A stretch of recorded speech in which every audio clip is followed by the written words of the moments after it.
ओम नमो ओंकारेश्वर देवताय नमः. ओम नमः शिवाय. ओम नमः शिवाय. अवधूत चिंतन श्री गुरुदेव दत्त. मंडळी, शंका समाधान या कार्यक्रमासाठी मी संगमेश्वर गिरी श्री क्षेत्र ओंकारेश्वर देवस्थान बिलोद्यान जानेगाव इथून आपलं सर्वांचं हार्दिक स्वागत करतो. मंडळी, आपण बऱ्याच व्हिडिओमध्ये ऐकलं की नजर, एखाद्या व्यक्तीची नजर लागल्यानंतर अनेक समस्या येतात. हं? त्यात स्त्री आहे, पुरुष आहे. हं? तर मी एका व्हिडिओमध्ये तुम्हाला सांगितलं की अशा म्हणजे वर्णनाची जर स्त्री असेल तर तिचा दोष लागतो. तिचं वर्णन, तिच्या हात, सर्व काही मी एका मागील व्हिडिओमध्ये सांगितलं तुम्हाला. आणि त्यावेळेस सुद्धा मी तुम्हाला म्हटलं होतं की मी आता पुरुषाबद्दल सांगणार आहे तुम्हाला. म्हणून बऱ्याच मंडळींनी मला विचारलं की पुरुषाबद्दल कधी सांगता. तर मंडळी, आज मी तुम्हाला एक थोडक्यात सांगणार आहे पुरुषाबद्दल. तशा अनेक स्त्रिया ही वेगवेगळ्या स्वरूपाच्या असतात, तसे पुरुष पण असतात, पण त्यातला एक नमुना मी सांगणार आहे थोडक्यात. तर अशा पुरुषाची नजर आपल्याला लागते आणि तसा पुरुष आपल्या जवळपास असतोच. मग त्यात नातलगातला बी असू शकतो अथवा थोडासा दूरचा बी असू शकतो, पण शक्यतो जवळच्या संबंधातील पुरुषाचा जास्त प्रभाव होतो. एक नियम आहे त्याचा. कारण आपलीच माणसं आपलं वाटोळं करायला पाहतात. ही एक म्हण आहे, तसं ती खरं पण आहे. बऱ्याच नात्यामध्ये काय होतं, जे नातलग असतात ना आपली, तेच आपलं वाटोळं व्हावं, आपली अधोगती व्हावी, आपलं चांगलं होऊ नये असं त्यांना सतत वाटत असतं. यात मी तुमच्यामध्ये दुश्मनी लावत नाही, काय नाही. एक नियम आहे. अगर ही चाललेली परंपरा आहे. खूप जणांना म्हणतात ना, भाऊ बंधकी वगैरे असाच प्रकार आहे, अथवा इतर नाते असतात. त्या नात्यामधील जवळचे संबंधित व्यक्ती आपलं वाटलं हवं असं पाहत असतात. आपली प्रगती त्यांना देखवत नाही, थोडक्यात असं असतं. तसे अनुभव तुम्हाला पण आलेले आहेत. यात मी काही नवीन सांगायलो नाही. फक्त ओळखायचंय आपल्याला कसं, हाच व्यक्ती आहे, हाच पुरुष आहे अथवा हाच महिला आहे, असं कसं आपण सांगू शकतो ना, त्याबद्दल बोलायचंय. तर मी थोडक्यात एक वर्णन सांगतो. पुरुषाबद्दल बोलायचं आज. तर पुरुष हा कलर त्याचा शक्यतो म्हणजे गोरा नसतोच.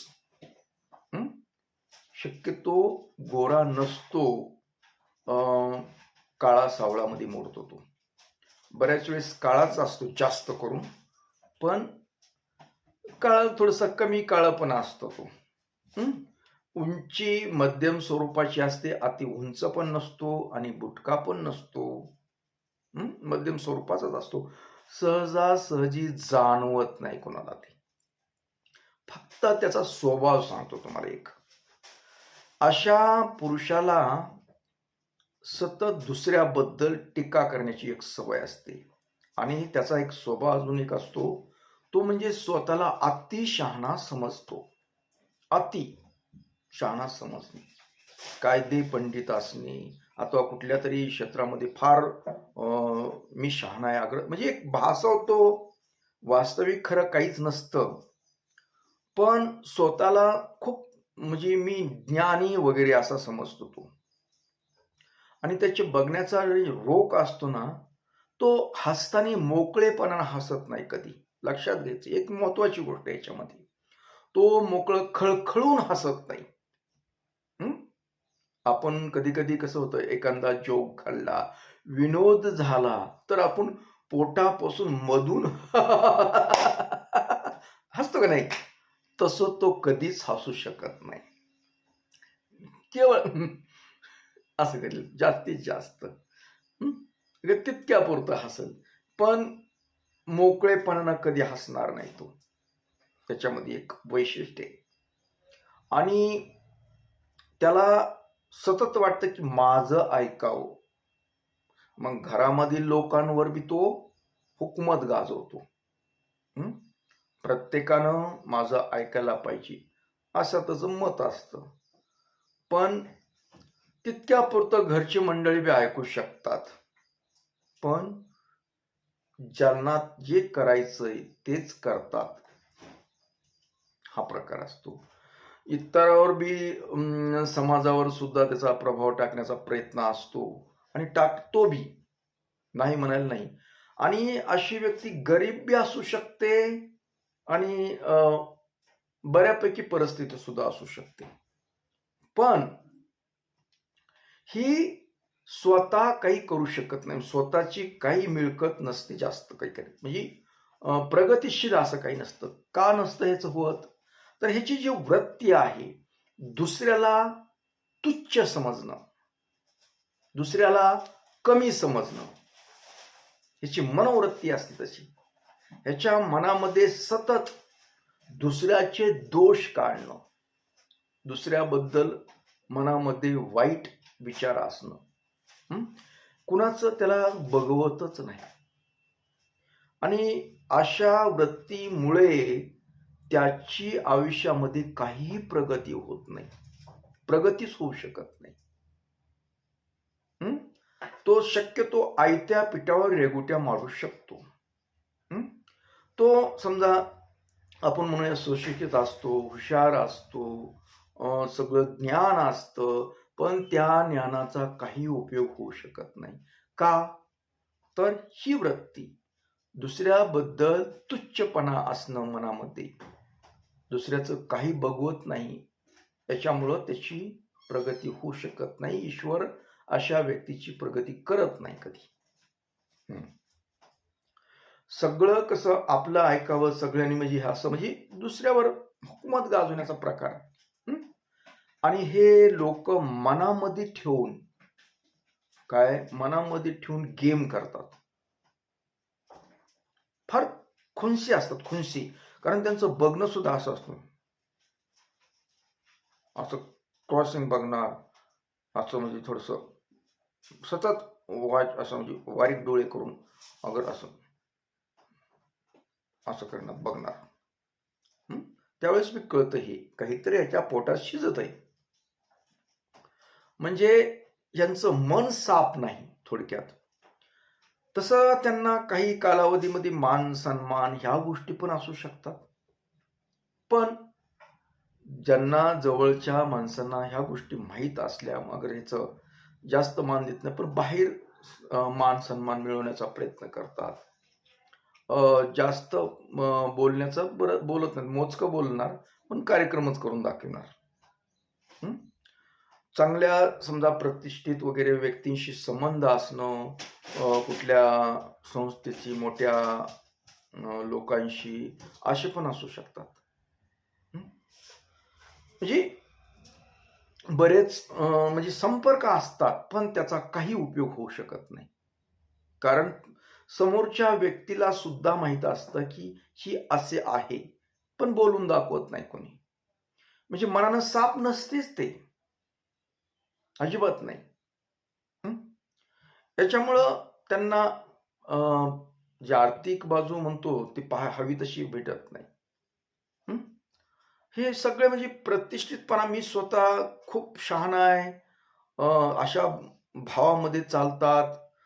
कुणाशी नाही, समजा एखाद्याचं थोडंसं बोललं तर त्याला परत न बोलायचं, असं म्हणजे आता अनेक गोष्टी त्याच्यामध्ये.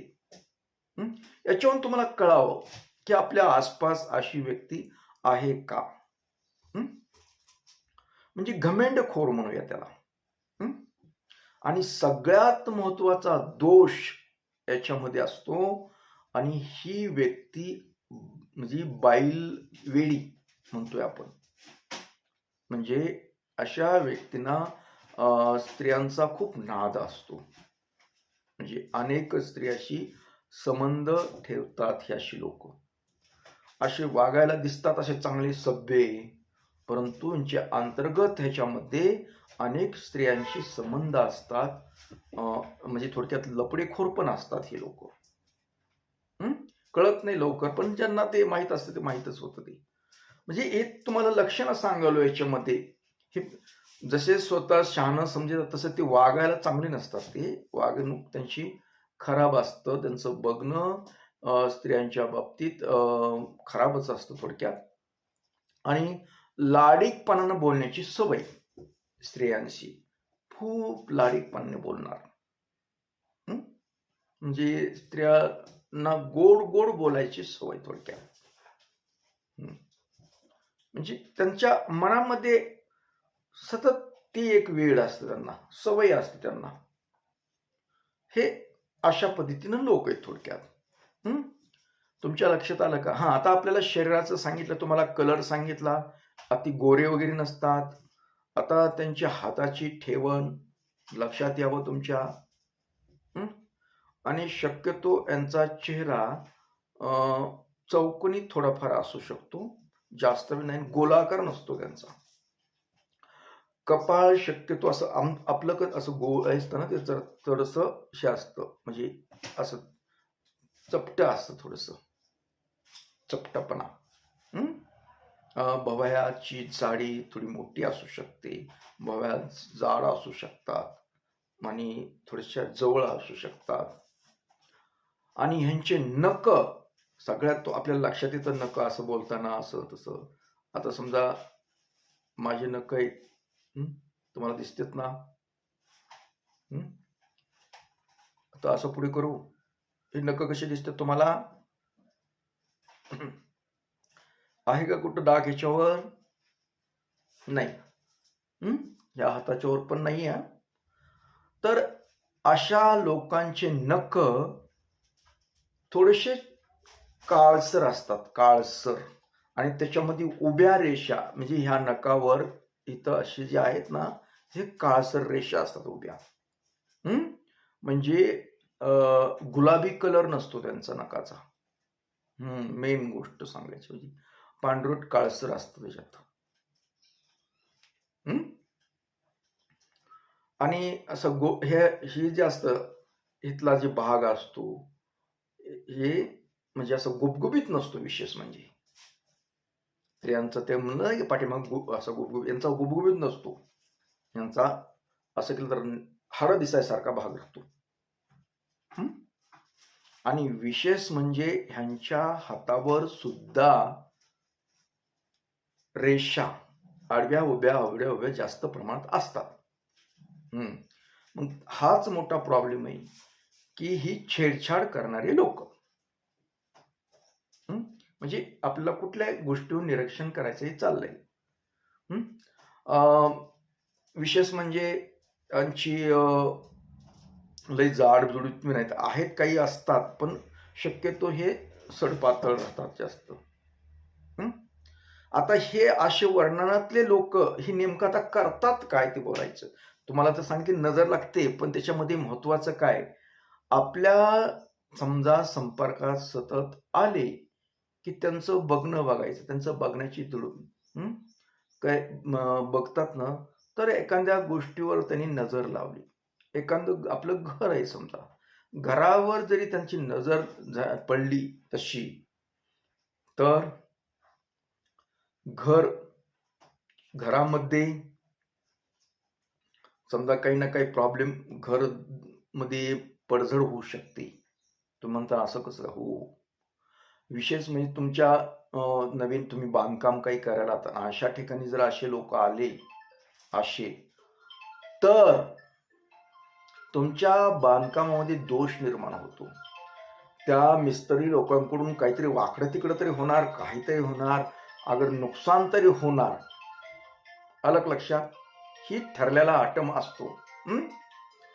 तर हे म्हणजे आपल्या चालू घडीमध्ये आले, चालू कामात आले, तिथे व्यत्यय होणार. आपण काहीतरी काम करायलो, त्यांनी तिथं नुसतं सहज येऊन पाहिलं तरी, चलत जरी गेले तरी आपल्यात काहीतरी निर्माण होणार, दोष होणार, नुकसानकारक गोष्ट होणार. आपल्या समजा आपल्या मुलामुलीचं लग्न जमवायला अथवा काही पाहुण्या रावळ्यात असणार, तर तिथं सुद्धा प्रॉब्लेम करणार. ते बोलत नाहीत काहीसं, सुरुवातीत माणसं आहेत, पण त्यांची नजर आहे, ही नजर कार्यक्रम करते. हं? आणि ती करून नाही जमली नजर, तर ते समजा आता आपलं सोयीरूपण जमवायला लागलो होतं आणि तिथं ते आलेले असतील, पण नंतर अगर त्यांना माहीत झालं, तर त्या संबंधित व्यक्तीला, आता मुलीसाठी आपल्या मुलगा आला असेल, तर तिथं त्याच्या वडिलांना भेटणं, त्याला आपल्या मस्त चहा-पाणी करून हं, मस्त हसत मुला इकडं मुलीची स्तुती करत करत काय ती मुलगी काय लफडेखोर आहे का काहीतरी आधी कुठं ना काहीतरी सांगणार तिच्याबद्दल. अथवा मुलाच्या बद्दल असेल तर तोच प्रकार ते सांगणार. काहीतरी विचित्र सांगणार. अगर मुलाच्या काय कमी तो कुठं काय मोकार फिरतंय. हं? कारण मी बऱ्याच पोराच्या बरोबर मोकार पोराबरोबर बघितलं. पण आता म्हणता येत नाही आपल्या घरचं जवळच आहे. अशी पद्धत वापरणार. जणू मी काय सांगितलंच नाही असं दाखवणार, पण काम करून जाणार. हं? तुमच्या अनेक गोष्टींमध्ये वेगळी पद्धत वापरून तुमचं नुकसान कसं होईल हे बघणार. अशा पण खोड्या करतात. नुसतं येऊन नजर लावत नाही, तर प्रत्यक्षरित्या तुमचं नुकसान कसं होईल असं ते बघतात, करतात, कृती करतात. हिथं तोडगा वगैरे कुठला जादूटोणा नाहीत करत हे. ह्यांची वृत्ती तशी. हे जादूटोण्याच्या भानगडीत पडत नाहीत कुठलं. काही येत नसतं तसं काही त्यांना प्रकार. पण असं नाही नजरेनं नाही जमलं, तर अशी माणसावर माणसं घालणं. सतत एखादा आपलं तुमचं काहीतरी करायचं त्यांना नुकसान.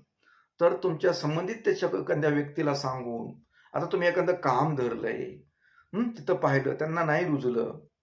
जे काम करते व्यक्ती, त्या व्यक्तीला भेटणं, जाऊन हे असं-असंच आहे, तसं-तसंच आहे, करू नको का करू नको, काय नाही त्याला दोष सांगणार. हं? काहीतरी सांगणार. म्हणजे तुमच्याबद्दल ते इतर लोकांना सुद्धा सांगणार. तुमचा अपप्रचार करणार. म्हणजे त्यांना ते खपतच नाही. नजर तर आहेच आहे, परंतु ही पण पद्धत वापरतात. हं? एक मी थोडक्यात सांगितलं तुम्हाला. अशा पद्धतीचं नाही, हे पुरुष लोक आहेत. मग ते शक्यतो काळे तर सांगितलंच ना तुम्हाला.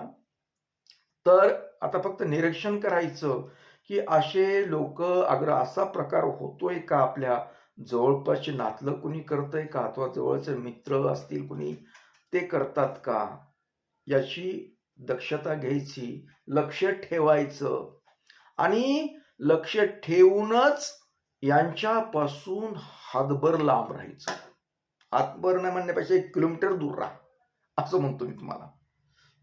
ह्यांच्याशी मैत्री करायची नाही. या लोकांशी मैत्री सुद्धा करायची नाही. त्यांना गोड बोलणं बी नाही. दुश्मनी बी करायची नाही आणि मैत्री बी करायची नाही. दुश्मनी केली तरी महागात पडते आणि मैत्री केली बी महागात पडते. त्याच्यामुळे सुरक्षित अंतर ठेवून अशा लोकांपासून राहायचं. हे तुमच्यावर सतत वास ठेवतात ना. जसं म्हणतात ना सीसीटीव्ही कॅमेरा, तसा कार्यक्रम आहे यांचा. ह्यांना खपत नाही. आणि सगळ्यात महत्वाचं म्हणजे ही जी गोष्ट एवढी करतात ना, ह्यांची आयुष्यामध्ये काहीच प्रगती होत नाही. आयुष्यामध्ये कसलीच प्रगती करू शकत नाहीत ही. यांचं आयुष्य जाईल पूर्ण, पण ही जीवनामध्ये काहीही करू शकत नाही. म्हणजे स्वतःची प्रगती होतच नाही ना. कशी होईल सांगा ना? नाही होऊ शकत. आपण ज्यावेळेस दुसऱ्याचं वाटोळं करतो, त्यावेळेस आपलं कसं देव चांगलं करेल बरं? ही नेमच आहे. ना हे यांची होत नाही, ना पुढच्या पिढीची लेकरा-बाळाची प्रगती होत नाही. काही नाही, यांचं आयुष्य अशाच पद्धतीने जातं. यांचं आयुष्य तसं जाऊ द्या, काय व्हायचं होऊ द्या, पण आपल्याला त्रास होतो ह्याच्यासाठी तरी आपण यांच्यापासून दूर राहणे, यांच्याशी मैत्री न करणे आणि दुश्मनी न करणे, सुरक्षित राहणे, एवढं मला सांगायचंय. आणि हे सांगण्यासाठी तुम्हाला काय करावं लागेल? बरेच जण विचारतात मला, की तोडगा काय? हे तर सांगितलं, तोडग्यापेक्षाही काय प्रकार आहे? ह्या लोकांपासून बाजूला राहणे. आगीपाशी गेल्यानंतर चटका लागणारच, त्याच्यापेक्षा आगीपाशी जाऊच नका ना. आणि समजा आता तुमच्या शेजारीच असेल, घर असेल, काय असेल, मग आम्ही का कुठे जाऊ म्हणून, असं तुमचं बरोबर आहे, मान्य आहे तुमचं. त्यासाठी आपल्याला अशा लोकांसाठी दूर न राहता, जर आता काय होतं, शेजारी असल्यामुळे राहत नाही, आपल्या घरामध्ये स्वास्तिक काढायची. घरामध्ये स्वास्तिक काढायचे. घरामध्ये बाथरूममध्ये सुद्धा काढा. तुम्ही म्हणता इथं काय, किचनमध्ये काढा, हॉलमध्ये काढा, इतर बैठकीचं आहे तिथलं, अगर कुठं बसण्याचं ठिकाण असेल, बेडरूम आहेत, काय असेल तुमचं, तिथे पण स्वास्तिक काढा. कुंकवाने काढा, कशाने काढायची काढा. आणि तुमची गाडी असेल, त्या गाडीवर सुद्धा स्वास्तिक काढा. तुमच्या काही वस्तू मोठ्या मोठ्या काही असतील, तुमच्याकडे ट्रॅक्टर असेल, कुठलं काही असू शकतं, मोठ्या मोठ्या वस्तू बी असल्या तर त्याच्यावर सुद्धा स्वास्तिक काढा. काय होतं, अशा गोष्टी स्वास्तिक काढल्यामुळं असे नकारात्मक विचाराचे जे लोक असतात, त्यांची नजर जरी त्याच्यावर पडली तरी त्याचा परिणाम होत नाही. यासाठी स्वास्तिक काढायची. आणि प्रत्येक आमुष्याला एक लिंबू, 4 मिरच्या, एक कांदा, बिबं भेटलं तर ठीक, नसेल तरी हे एक फुटभर काळ्या धागा घेऊन त्याच्यामध्ये ओवून आपल्या गाडीला, आपल्या घराच्या दारामध्ये असं बांधत जा महिन्याची महिन्याला. आणि जर ते नासायला लागलं, काही झालं तर प्रॉब्लेम चालू आहे असं समजायचं. पण यानं बऱ्यापैकी फरक पडतो. दृष्ट लागत नाही, नजर लागत नाही. तर मंडळी, आता खूप वेळ होतोय, बरंच काही सांगायचं होतं, पण मला वाटतं की आपला निरोप घ्यावा. म्हणजे तुम्हा लोकांना थोडक्यात काही गोष्टी समजल्यात असं समजून आजचा हा आपला शंका समाधान कार्यक्रम नजरेबद्दलचा हा इथेच थांबूया आणि परत भेटूया अजून तुमच्याच प्रश्नाचे उत्तर देण्यासाठी पुढील कार्यक्रमात. तोपर्यंत मंडळी, ओम नमः शिवाय, जय हिंद, जय भारत, सुखी राहा आणि